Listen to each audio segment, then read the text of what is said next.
عليكم ورحمة الله وبركاته. الحمد لله رب العالمين والصلاة والسلام على سيد الأنبياء والمرسلين وعلى آله وصحبه أجمعين. أما بعد فأعوذ بالله من الشيطان الرجيم. بسم الله الرحمن الرحيم. الحاقة ما الحاقة وما أدراك ما الحاقة. رب اشرح لي صدري ويسر لي أمري واحلل عقدة من لساني يفقه قولي. آمين يا رب العالمين. আল্লাহ আজ্জা জাল্লা সূরাতুল হাক্কায় সূরাটি শুরু করেন খুবই অদ্ভুত এক প্রশ্ন দিয়ে। বস্তুত এটি একটি বিবৃতি। প্রথম আয়াত শুধু একটি শব্দ আল হাক্কা, যার কয়েকটি অর্থ আছে, কিন্তু খুব সহজে অর্থটাকে এভাবে ভাবতে পারেন রিয়েলিটি বা বাস্তবতা। মাল হাক্কা, বাস্তবতা কি? ওয়ামা আদরাকা মাল হাক্কা, আর কিসে তোমাকে জানাবে যে বাস্তবতা কি জিনিস? সেই প্রশ্নটি করার উদ্দেশ্য হল, আল্লাহ এই সূরাতে দাবি করেছেন যে অধিকাংশ মানুষ বাস্তবতায় বাস করে না। অধিকাংশ মানুষ তাদের নিজস্ব ভার্সন নিয়ে উপস্থিত হয়, কোনটা বাস্তব এবং কোনটা গুরুত্বপূর্ণ, আর সেটাই ঠিক করে দেয় তাদের যাপিত জীবনটি কেমন হবে। তাই আল্লাহ এই সূরায় প্রত্যেকটি মানুষকে চ্যালেঞ্জ জানাচ্ছেন তারা যেন একটু পেছনে সরে গিয়ে আবারও বাস্তবতা নিয়ে একটু চিন্তা করে। আমরা সকালে জেগে উঠি, নিজেদের চেতনা পুনরায় ফিরে পাই, তৎক্ষণাৎ খুবই বাস্তব কিছু কাজ আমাদের সামনে পড়ে। আছে চাকরি, আছে পরিবার, আছে দায় দায়িত্ব, এখন আরও আছে সেহরি। এভাবে বিভিন্ন কাজকর্মে আমরা প্রত্যহ জড়িয়ে পড়ি। দৈনন্দিন কাজকর্ম, এক কাজ শেষ হলে আরেকটা, এরপর আরেকটা। বারবার ঘড়ির দিকে তাকান, যেন সময়ের হিসেবটা রাখতে পারেন, যেন দিনের বেলা আপনার যে বাস্তব এবং গুরুত্বপূর্ণ কাজগুলো আছে তা শেষ করতে পারেন। আমরা এসব খুঁটিনাটি দৈনন্দিন কাজে এত বেশি জড়িয়ে পড়ি যে একটু থেমে বড় চিত্রটার দিকে আর দৃষ্টি প্রদান করি না। এটি খুবই কমন একটা প্রবণতা যা সকল মানুষের মাঝে দেখা যায়। আমরা দৈনিক কাজগুলোতে এত বেশি আচ্ছন্ন হয়ে পড়তে পারি যে পেছনে সরে বড় চিত্রটার দিকে আর ভ্রুক্ষেপ করি না, নিজেদের বড় কোনো প্রশ্ন করি না আমার জীবনটা কোন দিকে এগোচ্ছে, কারণ আপনি দৈনন্দিন জিনিসগুলোতে এত বেশি ব্যস্ত। এই ব্যাপারটা এমনকি ব্যবসার দুনিয়াতেও ঘটে। যেমন একটি কোম্পানিতে থাকে অ্যাকাউন্টেন্ট, ইঞ্জিনিয়ার, আরও অনেকে। তারা সকালে উঠে অফিসে যায়, নিজের করণীয় কাজটা করে, কিন্তু সবাই যদি শুধু দৈনন্দিন কাজগুলো করতে থাকে তাহলে একটি কোম্পানিকে বাঁচাতে পারবে না। কাউকে না কাউকে ম্যানেজমেন্টে থাকতে হবে, যিনি বলবেন না আমাদের 6 মাসের টার্গেট আছে, আমাদের 1 বছরের টার্গেট আছে। কারো মাথায় বড় চিত্রটা থাকতে হবে। এর উপরে আছে এক্সিকিউটিভ, এর উপরে আছে স্ট্র্যাটেজিস্ট, অ্যানালিস্ট এবং অন্যান্যরা, যাদের কাছে থাকে আগামী 5-10 বছরের প্ল্যান। কারণ শুধু ছোট ছোট ক্ষুদ্র ক্ষুদ্র কাজগুলো করার মাধ্যমে ভীষণ ঠিক রাখতে পারবেন না সবার শেষে কোনটা গুরুত্বপূর্ণ। তো আমাদের ছোট ছোট কাজগুলো আরও বিশাল বিশাল ব্যাপারের সাথে জড়িত থাকে, তাই না? আল্লাহ প্রকৃতির মাঝে এই ব্যবস্থাপনায় সৃষ্টি করেছেন। উদাহরণস্বরূপ মৌমাছি, পিঁপড়া এবং অন্যান্য প্রাণীকুলের মাঝেও দেখা যায় তারা ছোট ছোট কাজ করে। প্রত্যেকটি পিঁপড়া জানে তাকে কি করতে হবে বাসা তৈরির জন্য। প্রত্যেকটি মৌমাছি জানে তাকে মৌচাকের কোন অংশে কাজ করতে হবে। প্রত্যেকেই নিজের ছোট কাজটার কথা জানে, কিন্তু আল্লাহ তাদের ডিজাইন করেছেন আরও বড় কিছু নির্মাণের জন্য। তাদের প্রত্যেকের করণীয় ছোট ছোট কাজগুলোর চেয়েও তারা আরও বৃহৎ কিছুর অংশ। এটা এক ধরনের উপায় যেভাবে আমরা চিন্তা করতে পারি যে বাস্তবতা আসলে কি জিনিস। এই ছোট ছোট কাজগুলো যে আমরা করি, এগুলো যদি আরও বৃহৎ কিছুর সাথে সংযুক্ত না থাকে তাহলে আমাদের কাছে বাস্তবতার প্রকৃত উপলব্ধি নেই।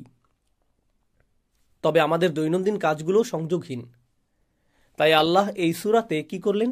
তিনি বিভিন্ন উপায়ে বাস্তবতার প্রশ্নটাকে বিশ্লেষণ করলেন। আমি এখন যা করব এই 20 মিনিটের কম সময়ে ওই চিত্রগুলোর একটি আপনাদের সাথে শেয়ার করব। যখন আমাদের জীবনের এই সমস্ত ছোট ছোট মুহূর্তগুলোর সমাপ্তি আসবে অতি সত্বর, অথবা পরে এক সময় আমরা মাটির নিচে চলে যাব, এরপর চরম সত্য ঘটনা, চূড়ান্ত বাস্তবতা আরম্ভ হবে। সেই বাস্তবতায় সব কিছু উল্টে যাবে। এখানে এই দুনিয়াতে আমাদের ক্ষুদ্র ক্ষুদ্র কাজগুলো বড় কিছুর দিকে নিয়ে যায়। এভাবেই এই দুনিয়া কাজ করে। আপনি ছোট ছোট কাজ করেন, এমনকি যদি বিশাল কোনো দালান নির্মাণ করতে চান আপনাকে ফাউন্ডেশন দিয়ে শুরু করতে হবে। একটি একটি করে ইট গাঁথতে হবে, একটি করে কাঠের টুকরা, একটি করে পেরেক, অবশেষে তা বড় কিছুতে পরিণত হবে। কিন্তু শেষ বিচারের দিন সব কিছু উল্টে যাবে। প্রথমে বড় কিছু ঘটবে যা ছোট কিছুর দিকে নিয়ে যাবে। এই চিত্রটাই আল্লাহ তুলে ধরেছেন এবং কিভাবে সেদিন প্রকৃত বাস্তবতা অভ্যুদয় হবে। তো আজকের খুতবায় আমি আপনাদের জন্য সংক্ষেপে সেই চিত্রটি আঁকার চেষ্টা করব। সাধারণত খুতবায় আমি একটি বা দুটি আয়াতের উপর ফোকাস করি, কিন্তু ইনশাআল্লাহ কতগুলো আয়াতের সমষ্টির দিকে একত্রে দৃষ্টি দিব। আমরা আল্লাহর অঙ্কিত চিত্রটি বোঝার চেষ্টা করব, ওই চূড়ান্ত বাস্তবতার চিত্রটি। দোয়া করছি আল্লাহ তাআলা আমাদের সবাইকে সেদিনে সফলতা দান করুন। ফাইদা নুফিখা ফিস সূরি নাফখাতুন ওয়াহিদা, অতঃপর যখন সিংগায় ফুৎকার দেওয়া হবে মাত্র একটি ফুৎকার। সিংহায় ফুৎকার দেওয়ার ধারণাটি আমরা জানি কিয়ামতের দিন 2 বার ফুৎকার দেওয়া হবে। আল্লাহ 2টি হর্নের কথা উল্লেখ করেছেন, কিন্তু এখন আল্লাহ উভয় চিত্রকে এই সূরায় একত্রিত করে দিলেন। তিনি এখানে যা করেছেন, এমনকি সিংহা শব্দটি উল্লেখ করার মধ্য দিয়ে এটা কিছুটা কনসেপ্ট মাথায় নিয়ে আসে। মানুষের স্মৃতিতে যদি প্রাচীন আরবের অমুসলিম কারোর সাথে কথা বলতেন কোরআন নাজিলের সময়কালে, কোরআনের শ্রোতাদের অধিকাংশই মুসলিম ছিল না। সে সময়ের মক্কায় বেশিরভাগই মুসলিম ছিল না, আর তারা এই কথাগুলো শুনছিল। তারা যখন সিংহা শব্দটি শুনত, তারা আখিরাত নিয়ে চিন্তা করত না, তারা গায়েব নিয়ে আমাদের মুসলিমদের মতো ভাবত না। তাদের ভাবনাটা ছিল তারা যখন যুদ্ধ করতে যেত, একজন বিউগল বা সিংহা মুখে তুলে ফুৎকার দিত, সাথে সাথে ঘুমন্ত সৈন্যরা জেগে উঠত আর যুদ্ধের জন্য লাইন ধরে প্রস্তুত হয়ে যেত, কারণ যুদ্ধ শুরু হতে যাচ্ছে। সতর্ক সংকেত প্রদানের সময় এটা। বর্তমানেও মিলিটারি ব্যারাকে, মিলিটারি ক্যাম্পে ইত্যাদিতে অ্যালার্ম সিস্টেম, সাইরেন বা হর্ন বেজে উঠলে প্রতিটি সৈন্য জানে তাকে এক্ষুনি প্রস্তুত হতে হবে, ইউনিফর্ম পরতে হবে এবং রেজিমেন্টে গিয়ে দাঁড়াতে হবে। এমনকি যদি 10,000 সৈন্য হয়, 20,000 সৈন্য হয়, প্রত্যেকে তার করণীয় সম্পর্কে জানে। তারা এলোমেলোভাবে দাঁড়িয়ে থাকে না, সবাই নিজ নিজ রেজিমেন্টে সুশৃঙ্খলভাবে দণ্ডায়মান। হর্নের আওয়াজ সম্পর্কে বলতে গেলে আল্লাহ আয্যা জাল্লা কোরআনের অন্যত্র বলেন, ওমা ইয়ালামু জুনুদা রাব্বিকা ইল্লা হুয়া, তোমার রবের বাহিনী সম্পর্কে তিনি ছাড়া কেউ জানেন না। এই হর্ন বেজে উঠলে আল্লাহর সমস্ত সৃষ্টি এমনভাবে আচরণ করবে যেন তারা রিজার্ভ সৈন্য। এই সিগন্যালের অপেক্ষায় ছিল নিজ নিজ পজিশনে প্রস্তুত হতে। সকল সৃষ্টি প্রস্তুত। আল্লাহর সকল ফেরেশতা, আকাশমণ্ডলী, মেঘমালা, পৃথিবী সবাই একই পজিশনে মুভ করবে এই মহাঘটনা সংঘটনের জন্য, এই উপস্থাপনার জন্য। তো ঠিক এরপরেই আল্লাহ বর্ণনা করেন, ফাইদা নুফিখা ফিস-সূরি নাফখাতুন ওয়াহিদা ওয়া হুমিলাতিল আরদু ওয়াল জিবাল, জমিন এবং পর্বতমালাকে উপড়ে ফেলা হচ্ছে, বহন করা হচ্ছে। জমিন এবং পর্বতমালাকে বহন করার ধারণাটা অদ্ভুত, কারণ এখন তারা সবকিছু বহন করে। জমিন আমাকে আপনাকে বহন করে, জমিন আমাদের বাড়ি বহন করে, জমিন সবকিছু বহন করে। আর পাহাড় পর্বত বহন করে বিভিন্ন গাছপালা, পাথর এবং এর উপর স্থাপিত অন্য সবকিছু। তাদেরকে কেউ বহন করে না, তারা সবাইকে বহন করে। আল্লাহ ইতোমধ্যেই এমন একটি দৃশ্য বর্ণনা করেছেন যেখানে আমরা যা কিছুকে বাস্তব ভাবতাম তাকে উল্টে ফেলা হচ্ছে, বিপরীত দিক থেকে উল্টো করে ফেলা হচ্ছে। তো জমিনকে উত্তোলন করা হবে, বহন করা হবে, এর সাথে পর্বতগুলোকেও বহন করা হবে। এটা আরও ইঙ্গিত করে যে আমরা যাকে মনে করতাম এটা সব সময় নিজ স্থানে বর্তমান থাকবে, আমরা যাকে ভাবতাম এর ওজন আছে, দেখা যাচ্ছে এরাই ওজন হারিয়ে ফেলেছে, এদেরকেই তুলে নিয়ে যাওয়া হচ্ছে। ফাদুক্কাতান দাক্কাতাম ওয়াহিদা, আর একই আঘাতে তাদেরকে চূর্ণ বিচূর্ণ করা হবে, ফলে এরা সমান হয়ে যাবে। ধরুন হাতের মধ্যে নরম ভেজা ডো নিলেন, এরপরে সজোরে নিক্ষেপ করলেন, তখন এটা সমান হয়ে যায়। এই ধারণাটাই আল্লাহ বর্ণনা করেছেন যে সমগ্র পৃথিবীর অবস্থা এরকম হবে। তো পৃথিবীর উঁচু নিচু সব হারিয়ে যাবে। কুরআনের অন্যত্র আল্লাহ এভাবে বর্ণনা করেছেন, ওয়াইদাল আরদু মুদ্দাত, যখন পৃথিবীকে টেনে সমান করে ফেলা হবে। অন্য সূরাতে এসেছে যখন সমুদ্রগুলো ফুটতে থাকবে। সূরাতুল কাহাফে তিনি একে বর্ণনা করেছেন সুআইদান জুরুজা হিসেবে, সমতল ভূমি, পিচ্ছিল ভূমি। আর এখানে তিনি বলছেন এটাকে সজোরে নিক্ষেপ করে সমান করে ফেলা হবে। এখন কোনো কিছুকে সমান করে ফেলার অর্থ হলো একটি মাঠ তৈরি করা হচ্ছে। সমগ্র পৃথিবীকে কেন সমতল ভূমিতে পরিণত করে ফেলা হচ্ছে? আয়াতগুলো অগ্রসর হতে থাকলে আমরা দেখব যে একটি দৃশ্য উন্মোচিত হচ্ছে। তিনি বলেন, ফায়াউমা ইদিন ওয়াকাতিল ওয়াকিয়াহ, ওই দিন আসল ঘটনা সংঘটিত হবে। তিনি ইতোমধ্যেই বলেছেন আল হাক্কাহ, আর এখন বলছেন আল ওয়াকিয়াহ। আল ওয়াকিয়াহ দারুণ আকর্ষণীয় একটা শব্দ, কারণ এটি এসেছে ওয়াকি থেকে। ওয়াকি অর্থ ভারী ওজন। তো আল্লাহ বলছেন সেদিন ভারী ওজনের পতন ঘটানো হবে। এটি অদৃশ্য জগৎ থেকে চূড়ান্ত বাস্তবতা পতিত হওয়ার বা ঘটার এক অভিব্যক্তি। কারণ সত্য সবসময় ওজনদার হয়, সত্য গুরুতর, সত্যের সারবত্তা আছে, আর মিথ্যা হয় ওজনহীন, ফাঁকা। তো আল্লাহ বলছেন তখন ওজনদার সত্য ড্রপ করা হবে, অর্থাৎ তখন চূড়ান্ত বাস্তবতার অভ্যুদয় হবে। অতপর ওয়ানশাক্কাতিস সামা, এতক্ষণ যা বলেছি তা পৃথিবীতে ঘটতে থাকবে। সমগ্র পৃথিবীকে সমতল ভূমিতে পরিণত করা হবে। এরপর আল্লাহ বলেন ওয়ানশাক্কাতিস সামা, আকাশকে ছিঁড়ে খুলে ফেলা হবে। ইনশিকাক শব্দটি ব্যবহার করা হয় যখন একটি কাপড় নিয়ে মাঝখান থেকে ছিঁড়ে ফেলেন, মাঝখানটা এখন ছিঁড়া, একে বলা হয় ইনশিকাক। আল্লাহ এই শব্দটি ব্যবহার করেছেন আকাশের অবস্থা বর্ণনা করতে। ওয়ানশাক্কাতিস সামা, ফাহিয়া ইয়াউমা ইদিন ওয়াহিয়া, এরপর সেদিন এটা খুলে যেতে শুরু করবে। ওয়াল মালাকু আলা আরজালিহা, আকাশ যখন খুলে যেতে শুরু করবে, এই ফাটলটা যখন আবির্ভূত হবে, আল্লাহ বলছেন তখন ফেরেশতারা, সম্ভবত জিবরিল আলাইহিসসালাম দিয়ে শুরু হবে, কারণ এক বচন ব্যবহার করা হয়েছে, কিন্তু এটা ইসমু জিন্স, যা সবাইকে অন্তর্ভুক্ত করে। যাই হোক, ফেরেশতারা আকাশের ওই উন্মুক্ত অংশে লাইন ধরে থাকবেন। আমি চাই আপনারা গুরুত্ব দিয়ে বুঝুন এখানে কি ঘটছে। প্রাচীন যুগে যখন সেনাবাহিনী কোনো শহর জয় করতে যেত, দেখা যেত যে প্রাচীন শহরগুলোর চারপাশে বিশালাকার দেওয়াল তুলে প্রতিরক্ষা ব্যবস্থা করা হতো। তাদের থাকতো প্রকাণ্ড গেট, তারা গেটগুলো অত্যন্ত মজবুতভাবে নির্মাণ করত, কারণ শত্রুরা তো আর দেওয়াল ভেদ করে আসতে পারবে না, তাদেরকে আসতে হবে গেট ভেঙে। যদি গেট ভেঙে ফেলা হয়, গেট যদি খুলে ফেলা হয়, তার মানে শত্রুপক্ষ শহর জয় করে ফেলেছে। শহরের পতন হয়ে গেলে আগত বাহিনী তথা আক্রমণকারী বাহিনী গেইটের পাশে লাইন ধরে দাঁড়িয়ে যায় সেনাপতিকে স্বাগত জানানোর জন্য, বা বিজয়ী রাজাকে স্বাগত জানানোর জন্য, বিজয় উদযাপনের জন্য প্রস্তুতি নেওয়া হচ্ছে, তাই না? আয়াতগুলোর ভাষাতে ঠিক এরকম একটি চিত্র তুলে ধরা হচ্ছে। শুরুতে জমিনকে সমতল করা হচ্ছে, এরপর আকাশকে ছিঁড়ে খুলে ফেলা হচ্ছে। আচ্ছা, আকাশ ছিঁড়ে খুলে ফেলা বলতে কি বোঝানো হচ্ছে? আপনাদের কেউ কেউ সায়েন্সের ছাত্র বা বাচ্চারা যারা সায়েন্স পড়ে জানে যে আকাশ তো খালি জায়গা, এটা তো ফাঁকা। ছিঁড়ে খুলে ফেলা বলতে কি বোঝাচ্ছেন? আল্লাহ এখানে যা বর্ণনা করছেন তা খুব সহজে ডাইমেনশন দিয়ে বুঝতে পারবেন। আমরা আছি দৃশ্যমান ডাইমেনশনে, যেখানে আমরা একে অপরকে দেখতে পাচ্ছি, আমরা ভাবছি এটাই বাস্তব। কিন্তু ঠিক এই মুহূর্তে আমাদের সাথে ফেরেশতারা আছেন। ঠিক এই মুহূর্তে কিরামান কাতিবিন, মর্যাদাবান ফেরেশতারা আমাদের সব কিছু লিখে রাখছেন একটি খাতায়।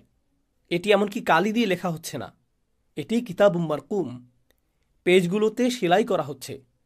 কারণ কালির ক্ষেত্রে যদি পানি পড়ে লেখাগুলো অস্পষ্ট হয়ে যেতে পারে, বা আঙুল দিয়ে ঘষা দিলেও দাগ পড়ে যেতে পারে। কিন্তু লেখা যদি সেলাই করা হয়, আমরা যাকে বলি এমব্রয়ডারি, আমাদের কাজগুলোকে পাতাগুলোতে এমব্রয়ডারি করে নথিভুক্ত করা হচ্ছে। কিতাবুম মারকুম, আরবিতে এর নাম রকম। এভাবেই রেকর্ড করা হচ্ছে। এটা ঠিক এখনই ঘটছে, কিন্তু আমরা তা দেখতে পাচ্ছি না, কারণ এটা ঘটছে একটি পর্দার ওপরে। এই পর্দার নাম হলো গাইব, গাইবের পর্দা। এজন্য গাইবের ধারণাটা কি ঘটবে বিচার দিবসে। ফাকাশাফনা আনকা গিতাআক, সূরা কাফে যেমন এসেছে। তিনি বলেছেন, আমি পর্দা সরিয়ে দিয়েছি, তোমার সামনে যে পর্দা ছিল তা আমি সরিয়ে দিয়েছি। অতএব এই মুহূর্তে চোখের সামনে একটি পর্দা আছে, যা আমাকে অদৃশ্য জগৎ দেখতে বাধা দিচ্ছে। ঠিক একইভাবে যখন কোনো ডাক্তারের কাছে যান, ওনারা যখন এক্স রে করেন, তারা এক্স রে মেশিনের ভেতর দিয়ে এমন কিছু দেখেন যা আমি আপনি এই মুহূর্তে দেখতে পাচ্ছি না। একটি লেন্স থাকে, একটি ডিভাইস থাকে, যা অদৃশ্য পর্দা দূর করে দেয়। ফলে আপনি শরীরের ভেতরের জিনিসও দেখতে পাচ্ছেন, যা অন্যথায় দেখা সম্ভব ছিল না। একই ব্যাপার মিলিটারি প্রযুক্তিতেও দেখা যায়। তারা থার্মাল গগলস পরিধান করে, যেটা দিয়ে আপনি দেয়াল ভেদ করে দেখতে পাবেন যে অন্য পাশে কতজন লোক আছে, বা এরকম কিছু। তো ধারণাটা অনেকটা এরকম। আল্লাহ বলছেন, অদৃশ্যের পর্দা ছিঁড়ে খুলে ফেলা হচ্ছে। অদৃশ্যের ওপারে কি আছে? ফেরেশতারা, অদৃশ্য জগৎ। তারা তখন দৃশ্যমান জগতে প্রবেশ করতে থাকবেন। তখন প্রথমবারের মতো মানবজাতি ফেরেশতাদের দেখতে পাবে শেষ বিচারের দিন। আকাশ ছিঁড়ে যে গেটটি খুলে ফেলা হয়েছে, আল্লাহ বলছেন ফেরেশতারা ওই গেটের সকল পাশে লাইন ধরে উপস্থিত হবেন। ওয়াল মালাকু আলা আরজাইহা ওয়া ইয়াহমিলু আরশা রাব্বিকা ফাওকাহুম ইয়াওমা ইযিন সামানিয়া, এবং আরশ, আল্লাহর রাজ সিংহাসন, সেদিন বহন করা হবে ৮ জন দিয়ে। এই ৮ জন কারা সে বিষয়টা আল্লাহ বর্ণনা করেননি, কিন্তু মুফাসসিরগণ বলেন ওনারা ৮ জন বিশেষ ফেরেশতা, যারা আল্লাহর আরশ বহন করার দায়িত্বে নিয়োজিত। আল্লাহর আরশের একটি ভার্সন সেদিন বহন করে আনা হবে, শুধু মানুষকে দেখানোর জন্য যে রাজাধিরাজ আল্লাহ মানুষের বিচার শুরু করতে যাচ্ছেন। কারণ আগের যুগে এখানে প্রতীকের ব্যাপারটা গুরুত্বপূর্ণ। আগের যুগে গার্ডরা রাজাদের বহন করত এক ধরনের ছদ্ম সিংহাসনে, কারণ আসল সিংহাসনটা অন্য কোথাও আছে। এই বহনযোগ্য সিংহাসনটা আনা হয়েছে শুধু বিচার কার্য পরিচালনার জন্য।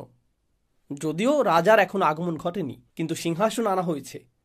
তো ওয়াহমিলু আরশা রাব্বিকা ফাওকাহুম ইয়াওমা ইযিন সামানিয়া, আর্মিরা গেট খুলে ফেলেছে, সিংহাসন আনা হয়েছে ৮ জন দিয়ে। এই ৮ জন কি ফেরেশতা, নাকি আল্লাহর অন্য কোনো সৃষ্টি? আলী রাদিয়াল্লাহু তাআলা আনহু সহ অন্যরা বলতেন যে ৮ জন বলতে কি ৮ জন, নাকি ৮,০০০, নাকি ৮ লেজন বোঝানো হয়েছে। মা হিয়া হাদিহি সামান, আমরা জানি না এটা এই ৮ কারা, এটা আল্লাহ আমাদের জানাননি। তো তিনি বলেন ইয়াউমা ইদিন ইউরাদুন, এত সব কিছু কেন ঘটছে? কেন সমগ্র ভূপৃষ্ঠকে সজোরে সমান করে ফেলা হচ্ছে? কেন আকাশ ছিঁড়ে খুলে ফেলা হচ্ছে? হঠাৎ করে কেন ফেরেশতারা সব উপস্থিত হচ্ছেন? কেন সিংহাসন আনা হচ্ছে? এই সমস্ত কিছু কেন ঘটছে? ইয়াউমাইদিন তুরাদুন, সেদিন তোমাদের সকলকে, তিনি আমাকে বলছেন, আপনাকে বলছেন, সেদিন তোমাদের সকলকে হাজির করা হবে। তুরাদুন লা তাখফা মিনকুম খাফিয়াহ, তোমাদের কোনো গোপনীয়তাই আজ আর গোপন থাকবে না। তো আপনারা লক্ষ্য করছেন বিশাল বিশাল ব্যাপার ঘটছে। এরপর হঠাৎ করে একেবারে ক্ষুদ্র বিষয়গুলো, যা সমগ্র দুনিয়ার কাছে গোপন ছিল, যা আমি আপনি ছাড়া কেউ জানত না, যা আমি বলেছি, যা আমি করেছি, যে নিয়ত আমার ছিল, যদিও মানুষ আমার কাজ দেখেছে কিন্তু আমার নিয়ত দেখেনি, ওইটা গুপ্ত ছিল। এমনকি সবাই এখানে নামাজ পড়ার আগে সবাই সালাতুল জুমার জন্য বসে আছেন, কিন্তু আমাদের নিয়তগুলো হয়তো অভিন্ন নয়, কারো হয়তো ভিন্ন নিয়ত আছে। আপনি তা দেখতে পান না, আপনার পক্ষে তা দেখা সম্ভব নয়, এটা গোপন। কিন্তু সেদিন কোনো গোপন জিনিসই আর গোপন থাকবে না, কিছুই লুকায়িত থাকবে না। কিছু সাহাবা এই আয়াত সম্পর্কে বলেছেন, কারণ সেদিন মানুষের পরনে কোনো কাপড় থাকবে না, কেউ কোনো পরোয়া করবে না। আল্লাহ শুধু মানুষের আমলগুলো উন্মুক্ত করবেন না, আল্লাহ তাদের নিজেদেরকে উন্মুক্ত করে দিবেন। তো লা তাখফা মিনকুম খাফিয়াহ, এখন ব্যাপারটা এমন যেন এই বিশাল ঘটনা, আকাশ এবং সমগ্র পৃথিবীকে নতুন করে সাজানো হয়েছে, নতুনভাবে ইঞ্জিনিয়ারিং করা হয়েছে। এই সমস্ত কিছুর উদ্দেশ্য হলো আমি এবং আপনি। এই সমস্ত কিছুর উদ্দেশ্য হলো যেন আমি আপনি আল্লাহর সামনে দণ্ডায়মান হই এবং বিচারের সম্মুখীন হই। এই সমস্ত কিছু হলো ঘটনার পূর্ব প্রস্তুতি। এখন প্রশ্ন উঠে, আল্লাহ আজ্জাওয়াজাল্লাহ হলেন আল হাকিম, তিনি সকল প্রজ্ঞার মালিক। আর আল্লাহ আজ্জাওয়াজাল্লাহ ইন্নামা আমরুহু ইদা আরাদা শাইআন আইয়াকুলা লাহু কুন ফায়াকুন, আল্লাহ শুধু বলেন হও আর এটা হয়ে যায়।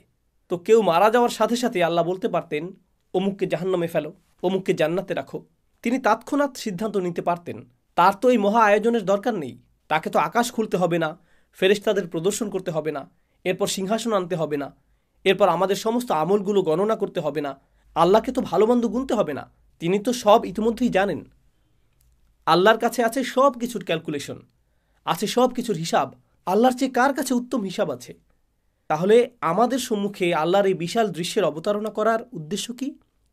ব্যাপারটা আসলে ন্যায় বিচারের ধারণার সাথে সম্পর্কযুক্ত। এই দুনিয়াতে মানুষ যে বিষয়গুলো চায় তার মধ্যে একটি হলো ন্যায় বিচার। কিভাবে ন্যায় বিচার হয়? দুটি বিষয় ঘটতে হবে যদি ন্যায় বিচার পেতে চান। প্রথম যে বিষয়টি ঘটতে হবে তা হলো বিচার প্রক্রিয়ার ন্যায্যতা থাকতে হবে, বিচার প্রক্রিয়ার নিরপেক্ষতা থাকতে হবে। দ্বিতীয় যে বিষয়টা ঘটতে হবে তা হলো আপনাকে বিচারটা প্রদর্শন করতে হবে। গোপনে বিচার করতে পারবেন না। যদি পুলিশ কাউকে গ্রেফতার করে, তাকে ধরে এবং জেলে নিক্ষেপ করে আর বলে যে তাকে দোষী সাব্যস্ত করা হয়েছে, তখন প্রশ্ন উঠে কখন তাকে দোষী সাব্যস্ত করা হলো, তার বিচার কখন হলো? ও, এটা গোপনে করা হয়েছে। বিশ্বাস করুন, বিচারটা ন্যায় বিচার হয়েছে। আচ্ছা, বিচারটা যদি গোপনে হয়, সাথে সাথে সবাই চিন্তা করবে বিচারটা যদি এতই ন্যায্য হয় তাহলে গোপনে করলেন কেন? প্রমাণাদি দেখাচ্ছেন না কেন? প্রকাশ করছেন না কেন? অতএব শুধু ন্যায় বিচার করলেই হবে না, ন্যায় বিচারটা সবাইকে দেখাতেও হবে। উভয় ব্যাপারটা ঘটতে হবে। কাউকে জাহান্নামে ফেলা হলো, তখন সে বলতে পারে, হ্যাঁ, আল্লাহ আমাকে এখানে ফেলেছেন, কিন্তু আমি খুবই ভালো মানুষ ছিলাম, আমি জানিও না আমি এখানে কেন, আমি তো সৎ জীবনযাপন করেছি। তারা এমনটা বলতে পারে। যদিও তারা ভালো মানুষ না হয়ে থাকে, তবু তারা এই অজুহাতটা দেখাতে পারে, কারণ বিচারটা তো তাদের দেখানো হয়নি, তাই না? প্রকৃতপক্ষে এমনকি সেদিনও কিছু মানুষ অজুহাত দেখানোর চেষ্টা করবে। আল্লাহ কি করলেন? আল্লাহ দেখিয়ে দিলেন, লা তাখফা মিনকুম খাফিয়া, কোনো কিছুই গোপন থাকবে না। ভালো কিছু যেমন গোপন থাকবে না, তেমনি খারাপ কিছু গোপন থাকবে না। আপনি নিজে, আমি নিজে সাক্ষ্য দিব আল্লাহ ন্যায় বিচার করেছেন। এটি একটি ন্যায্য বিচার। এখানে কোনো অন্যায় করা হয়নি, কারো প্রতিই না। ফামান ইয়ামাল মিসকালা যাররাতিন খায়রান ইয়ারাহু ওয়া মান ইয়ামাল মিসকালা যাররাতিন শাররান ইয়ারাহু। অনুপরিমাণ ভালো কাজ এবং অনুপরিমাণ খারাপ কাজও আপনি নিজেই দেখতে পাবেন। এটাই মূল কারণ। এত বিশাল আয়োজন করা হবে এই জন্য যে যেন আল্লাহ প্রদর্শন করতে পারেন বিচারটা কত ন্যায়ানুগ হয়েছে। আমার আপনার চোখের সামনেই এটা ঘটবে। এটা সেই মহাবিচারের প্রস্তুতি। এখন কিছু সময়ের জন্য একটু কল্পনা করুন, আমরা বিভিন্ন ইভেন্টে যোগ দিই। কেউ ঈদ পার্টির আয়োজন করলো, এটা একটা ইভেন্ট। চলুন আরও বড় কোনো ইভেন্টের কথা চিন্তা করি। নতুন প্রেসিডেন্টের শপথ অনুষ্ঠান হবে বা নতুন প্রধানমন্ত্রী নির্বাচন করা হয়েছে, তখন অনুষ্ঠান করা হয়, উদ্বোধনী অনুষ্ঠানের আয়োজন করা হয়, জাতীয় উৎসবের একটি দিন, বিশাল এক ব্যাপার। যখন বিশাল কিছু হয় তার জন্য প্রস্তুতিটাও হয় অনেক বড়। আল্লাহ এত ব্যাপক প্রস্তুতি নিচ্ছেন, এত প্রকাণ্ড আয়োজন। কত যে আয়াতে এই ইভেন্টের প্রস্তুতির কথা এসেছে। সিংহার আওয়াজ থেকে শুরু করে আকাশ ছিঁড়ে ফেলা, ফেরেশতাদের সারিবদ্ধ হয়ে দাঁড়িয়ে যাওয়া, সিংহাসনের আগমন, এই যে এত বিশাল আয়োজন আমার কৃতকর্মগুলো হিসেবের জন্য, আপনার কৃতকর্মগুলো হিসেবের জন্য। আল্লাহর কাছে আমাদের কর্মগুলো এতটাই গুরুত্বপূর্ণ, অথচ আমরা মনে করি আমাদের কৃতকর্মগুলো ছোটখাটো বিষয়। মনে আছে আমি যে শুরুতে বলেছিলাম, এই জগতে ক্ষুদ্র ক্ষুদ্র বিষয়গুলো বড় কিছুর দিকে নিয়ে যায়। আর বিচার দিবসে কি হবে? সেদিন বিশাল বিশাল ব্যাপারগুলো ঘটবে আমার আপনার একেবারে ক্ষুদ্র ক্ষুদ্র আমলগুলোর হিসাব নিকাশের জন্য। তাই আমাদের মুখ থেকে নির্গত হওয়া কোনো শব্দকে আমরা ছোট করে দেখি না, আমাদের কৃত কাজগুলোকেও আমরা হালকাভাবে দেখি না। এটাই মূল কারণ। অতঃপর তিনি সুবহানাহু ওয়া তাআলা বলেন, ফাআম্মা মান উতিয়া কিতাবাহু বিয়ামিনিহি ফায়াকুলু হাউম ইকরাউ কিতাবিয়াহ। মাত্র 2 মিনিট বাকি আছে, তাই সংক্ষেপে তুলে ধরব। আপনারা নিজে নিজে পড়ুন, ইনশাআল্লাহ এর থেকে উপকৃত হবেন। তিনি বলেন, আর যার আমলনামা তার ডান হাতে দেওয়া হবে, যে কেউ যাকে তার আমলনামা ডান হাতে দেওয়া হবে, আল্লাহ আমাদের সবাইকে তাদের অন্তর্ভুক্ত করুন। তো কেউ যখন তার ডান হাতে নিজ কৃতকর্মের খাতাটি পাবে, আল্লাহ বর্ণনা করেন, হা উম মানে এদিকে আসো এবং গ্রহণ করো। হা উমের একটি অর্থ হলো এখানে আসো এবং নাও। আপনারা বিচার দিবসের বর্ণনা আগেও শুনেছেন। সেদিন কেউ কারো কোনো খবর রাখবে না। ইয়াউমা তারাউনাহা তাযহালু কুল্লু মুরদিআতিন আম্মা আরদাআত। এমনকি মা যিনি তার বাচ্চাকে দুধ খাওয়াচ্ছেন, জাস্ট তাকে ফেলে দিবে, জাস্ট তাকে কোল থেকে ফেলে দিবেন।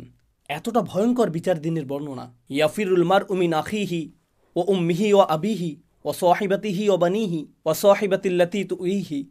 আপনি আপনার মা থেকে পালাবেন, বাবা থেকে পালাবেন, ভাই থেকে, স্বামী স্ত্রী থেকে, আপনি আপনার সমগ্র গ্রামবাসী থেকে পালাবেন, পরিচিত সকল মানুষ থেকে। তাদের দেখলেই উল্টো দিকে পালিয়ে যাবেন, কারো ব্যাপারে কোনো পরোয়া করবেন না। বস্তুত লাউ ইয়াফতাদি মিন আযাবি ইয়াউমা ইযিম বিবানিহ। এই আয়াতের কয়েকটি আয়াত পরে আল্লাহ বলেন, ওমান ফিল আরদি জামিআ সুম্মা তুনজিহি। সেদিন মানুষ বলবে, ইয়া আল্লাহ, দরকার হলে অন্য সমস্ত মানুষ, আদম আলাইহিস সালাম হতে শুরু করে শেষ পর্যন্ত যত মানুষ আছে সবাইকে জাহান্নামে ফেলেন, কিন্তু আমাকে বাঁচান। এটাই সেদিন তারা বলবে, ওমান ফিল আরদি জামিআন সুম্মা ইনজিহ। সেই দিনে কিছু মানুষ ডান হাতে তাদের আমলনামা পাবে। এতে তারা যে কতটা খুশি হবে, তারাই একমাত্র গ্রুপ যারা শুধু নিজেদের জন্য খুশি হবে না, তারা ঘুরে ঘুরে নিজের আমলনামা বন্ধুদের দেখাবে, পরিবার পরিজনকে দেখাবে। আসুন দেখুন, দেখুন আমার ভালো ভালো আমলগুলো দেখুন, দেখুন আল্লাহ আমার সব নেক আমলগুলো লিখে রেখেছেন। প্রশ্ন হলো, জানি বেশি সময় নিয়ে নিচ্ছি, শুধু আর অল্প কয়েক মিনিট নিব। দোয়া করছি আমরা যেন আমাদের আমলনামা ডান হাতে পাই। এমনকি যদিও আমার আমলনামা ডান হাতে পাই, এতে তো শুধু ভালো কাজগুলো লিপিবদ্ধ থাকবে না। আমি তো আর ফেরেশতা না, আমার জীবনে ভুল ত্রুটি আছে, এমন সব কাজ করেছি যা নিয়ে আমি লজ্জিত, ওই কাজগুলোও তো লেখা আছে। যখন এরকম ভালো এবং খারাপ উভয় ধরনের কাজগুলো লিপিবদ্ধ থাকবে সমগ্র জীবনের, কাউকে কি আমি দেখাতে চাইব? সে তখন পৃষ্ঠা উল্টিয়ে বলবে, আরে এটা কি, তুমি এই জঘন্য কাজটাও করেছো? তাহলে লোকটা নিজের আমলনামা অন্যদের কেন খুশি মনে দেখাতে চাইবে? যদিও খাতাটাতে নেক আমলগুলো লেখা আছে, কিন্তু আরও আছে খারাপ কাজগুলো। ব্যাপারটা আসলে কোরআনে বর্ণিত মাগফিরাতের ধারণার সাথে সম্পৃক্ত। যদিও খারাপ কাজগুলো মুছে দেওয়া হয়নি, খারাপ কাজগুলো আসলে ঢেকে দেওয়া হয়েছে, আচ্ছাদিত করা হয়েছে। আপনি বুঝতে পারবেন, আগের দিনে বাচ্চারা কলম দিয়ে কিছু লিখত, লেখাটা ভুল হলে তারা সাদা রং দিয়ে ঢেকে দিত, এর উপর আবার লিখত। লেখাটা দেখে বোঝা যেত এখানে কিছু একটা ঢেকে দেওয়া হয়েছে। ব্যাপারটা ঠিক এরকম। আপনি বুঝতে পারবেন আমার কিছু কিছু কর্ম ঢেকে দেওয়া হয়েছে। আপনি তখন খুশিতে নেচে উঠবেন, আমি যে কত ভুল করেছি, আর আল্লাহ আমার অগণিত ভুলগুলো সাদা রং দিয়ে ঢেকে দিয়েছেন, আর ভালো ভালো আমল দিয়ে তা পরিবর্তন করে দিয়েছেন। দেখুন আল্লাহ আমাকে কতটা মায়া করেন, আল্লাহ আমাকে কত শতবার ক্ষমা করেছেন, আল্লাহ কতটা দয়াবান। আবার এমন কিছু আমল থাকবে, কাজটা আপনার কাছে খুবই ক্ষুদ্র মনে হয়েছিল, খুবই সামান্য সাদাকা, নগণ্য কাজ, একজনকে সামান্য সাহায্য করেছিলেন, কারো দিকে তাকিয়ে মুচকি হেসেছিলেন, রাস্তায় কারো প্রতি দয়া দেখিয়েছিলেন, কারো সাথে শুধু সুন্দর কথা বলেছিলেন, সামান্য কিছু। আপনি এ নিয়ে চিন্তাও করেননি। নিজের আমলনামা খুলে দেখেন ছোট্ট কাজটা বিশাল এক অধ্যায়ে পরিণত হয়ে গেছে। অসামান্য মূল্য, এটার পর্বত সম মূল্য। ইয়া আল্লাহ, কিভাবে এটা এত গুণে বৃদ্ধি করে দিলেন, কিভাবে ছোট্ট আমলটাকে প্রকাণ্ড আমলে পরিণত করে দিলেন। নিজের খাতাটা দেখে আপনার তখন খুশির শেষ নেই। আপনি তখন চারিদিকে ঘুরে ঘুরে, কোরআনের অন্যত্র যেমন এসেছে, ওয়ায়ানকালিব ইলা আহলিহি মাসরুরা, সে তার স্বজনদের কাছে সানন্দে ফিরে যাবে। এটাই বিচার দিনের একটি চিত্র। এটাই হা ও মুকরা ও কিতাবিয়া ইন্নী জনান্তু আন্নী মুলাকিন হিসাবিয়া ফাহুয়া ফি ঈশাতির রাদিয়া। আমি জানি সময় শেষ হয়ে গেছে, অন্তত এই অংশটা। ডান পাশের মানুষেরা, ওনাদের নিয়ে আমি দ্রুত কয়েকটি কথা শেয়ার করতে চাই। সে বলবে, আমি নিশ্চিত জানতাম যে আমাকে আবার হিসাবের সম্মুখীন হতে হবে। হিসাব শব্দটি, হিসাবিয়ার অনুবাদ হলো অডিট। অডিট মানে প্রতিটি আইটেম সম্পর্কে জিজ্ঞেস করা হবে। এটা কি? এখানে কি করেছো তুমি? এখানে রাত 2টায় কি করছিলে? অমুক দিন কি করেছো? শুক্রবার রাতে কি করেছো? এখানে কি হচ্ছে? প্রতিটি আইটেম। আমি ভীষণ ভয়ে ছিলাম আল্লাহ আমাকে প্রতিটি বিষয় নিয়ে জিজ্ঞেস করবেন। এখন যেহেতু আমি আমার খাতাটা দেখতে পাচ্ছি, আমি দেখতে পাচ্ছি আল্লাহ আমার প্রতি সদয় আচরণ করেছেন, আল্লাহ আমার হিসাব সহজ করেছেন। তো এখন সে বলছে, খাতাটা হাতে পাওয়ার পর সে দেখতে পাচ্ছে আল্লাহ কতটা সহজ করেছেন। আল্লাহ যার বর্ণনা দিয়েছেন, ফাসাউফা ইউহাসিবু হিসাবান ইয়াসীরা, আল্লাহ অত্যন্ত সহজভাবেই তার হিসাব নিকাশ করবেন। এখন সে আল্লাহর দিকে ফিরে বলছে, আমি যে কতটা আতঙ্কিত ছিলাম এই ভয়ে যে আমি অতিশয় কঠিন এক হিসাবের সম্মুখীন হব। ফাহুয়া ফি ঈশাতিন রাদিয়া। এরপর আল্লাহ বলেন, সে এমন এক জীবন অতিবাহিত করবে যেখানে প্রত্যেকটি জিনিস, একদম সব কিছু তাকে আনন্দিত করবে। সব কিছু এমন হবে, জানেন তো, অনেক সময় ছুটি কাটাতে সবচেয়ে সেরা কোথাও গেলেন, সেখানেও কিছু একটাতে সমস্যা থাকবে। সবচেয়ে সেরা জামাটা পরলেন, সর্বোত্তম খাবার আহার করলেন, সুন্দরতম হোটেল, সুন্দরতম দৃশ্য, হোটেলের সেরা রুমটা পেলেন, সব কিছু পারফেক্ট। তবুও ভেতরে কিছুটা হতাশা অনুভব করছেন। কোনো চিন্তা, কোনো সমস্যা, কোনো একটা বাজে স্মৃতি, কিছু একটা আপনার মাথায়, খাবারটা আসলে এতটা সুস্বাদু লাগছে না। কারণ কিছু একটা এখনও অনুপস্থিত। কারণ সম্পূর্ণরূপে সন্তুষ্ট হওয়া, পুরোপুরি সুখী হওয়া, এটাকে প্রায় অসম্ভব মনে হয় মানুষের জন্য। সম্পূর্ণরূপে, পুরোপুরি, সকল দিক থেকে সুখী হওয়া অসম্ভব। সব সময় কিছু না কিছু থাকবেই যা এই সুখটাকে হ্রাস করে দিবে, অল্প পরিমাণে, কিছুটা ক্ষুদ্রাকারে। লাকাদ খলাকনাল ইনসানা ফি কাবাদ। আল্লাহ জান্নাতের জীবনটাকে যে কতটা মুবালাগা সহকারে বর্ণনা করেছেন, কতটা অতিরঞ্জন সহকারে বর্ণনা করেছেন। তিনি বলেননি মানুষটা সুখী হবে, বরং তিনি বলেছেন জীবনটা নিজেই তৃপ্তিকর হবে। তিনি বলেননি ফাহুয়া রাদিন ফি ঈশাতিল জান্নাহ, সে জান্নাতের জীবনে পরিতৃপ্ত হবে, বরং তিনি বলেছেন ফাহুয়া ফি ঈশাতিন রাদিয়াহ, যা খুবই অদ্ভুত ইস্তিআরাহ, যা ইঙ্গিত করছে জান্নাতের প্রতিটি অংশ, জান্নাতের প্রতিটি অভিজ্ঞতা আপনাকে একেবারে সম্পূর্ণরূপে পরিতৃপ্ত করে দিবে, সম্পূর্ণরূপে সুখী করে দিবে, প্রতিবার শতভাগ তৃপ্তি এনে দিবে। ধরুন কাউকে একটু উপহার দিলেন, সে অতি কষ্টে একটু হাসি দিয়ে বলবে থ্যাংক ইউ। কি, পছন্দ হয়নি? জি হয়েছে, আমি আসলে অনেক চাপে আছি। আপনি তখন, কী লাভ হলো, তোমাকে উপহার দিলাম আর তুমি এখনও মুখ কালো করে আছো, তোমাকে খুশি করা অসম্ভব, এই জীবনে এটা সম্ভব না। আপনি সম্পূর্ণরূপে পরিতুষ্ট হতে পারবেন না। ফাহুয়া ফি ঈশাতিন রাদিয়া ফি জান্নাতিন আলিয়া কুতুফুহা দানিয়া। প্রতিজ্ঞা করছি এটাই শেষ কথা। মহান আল্লাহ বলেন, তারা সুউচ্চ উদ্যানে অবস্থান করবে, তারা একটি সুউচ্চ উদ্যানে অবস্থান করবে। কোরআনের অন্যত্রও আল্লাহ উদ্যানের কথা বলেছেন, কিন্তু এখানে তিনি শুধুমাত্র উদ্যানের কথা বলছেন না, তিনি এটাকে বলছেন সুউচ্চ উদ্যান। বিষয়টা কৌতূহল জাগ্রতকারী, কারণ আলিয়াহ শব্দটি আক্ষরিক এবং রূপক উভয় অর্থেই ব্যবহৃত হতে পারে। এর মানে কি? এটি হবে এমন একটি বাগান, এটি শুধুমাত্র সুউচ্চই না, এর ফলে আপনি চমৎকার একটা ভিউ পাবেন। এটি হলো একটি আর্থ।